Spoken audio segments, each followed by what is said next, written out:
Hey everybody, just want to welcome you to week 8, module 8 for ME111 System Dynamics. Reminder, your homework number 3 is due today by the end of the day.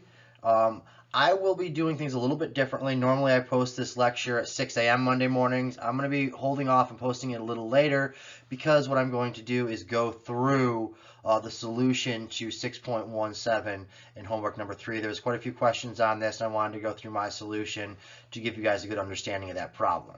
The other thing that we have going on is we have quiz number 8. So this has been posted to Blackboard. This will be due by Friday at 4 o'clock p.m. And just a reminder, my office hours are Tuesdays and Wednesday mornings from 9:30 to 10:30 a.m. And I would encourage all of you to please attend these if you have any questions with your homework problems, questions on exams from before, just material questions, concept questions. I'm available during these time stops, so please take advantage of this. If these do not work for you, you're unable to meet during this time, just send me an email and we can set up a time that we can get together to go through the stuff.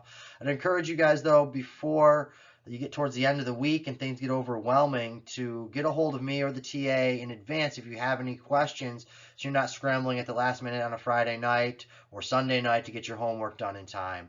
So again, please take advantage of these office hours, Tuesdays and Wednesday mornings from 9:30 to 10:30 a.m.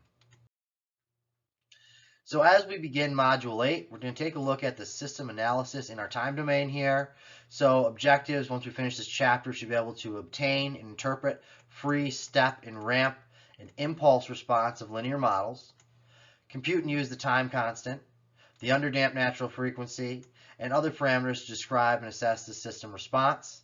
We're going to use time domain response data to estimate coefficient values in dynamic models. We're going to use Simulink to simulate nonlinear systems and systems with inputs more complicated than just our simple impulse, step, and ramp functions. So I'm going to spend a little bit of time going through this in the third module here and go through step by step of how to create some Simulink models. So far we've seen how to model various types of physical systems, both mechanical, electrical, fluid, and thermal. So now we're going to pull together our modeling knowledge and our analytical and computer solution methods. So the purpose of this chapter is now to begin to integrate this knowledge with emphasis on understanding the system behavior, and now we're looking at the time domain. So the forcing functions commonly used to model real inputs or to test a system's response in the time domain are the following: the impulse, step, and ramp function, where the impulse models a suddenly applied and suddenly removed input. The step models a suddenly applied and input that remains constant, and the ramp function models an input that is changing at a rate of time. So in this chapter, we're going to show how to analyze systems subjected to these types of inputs.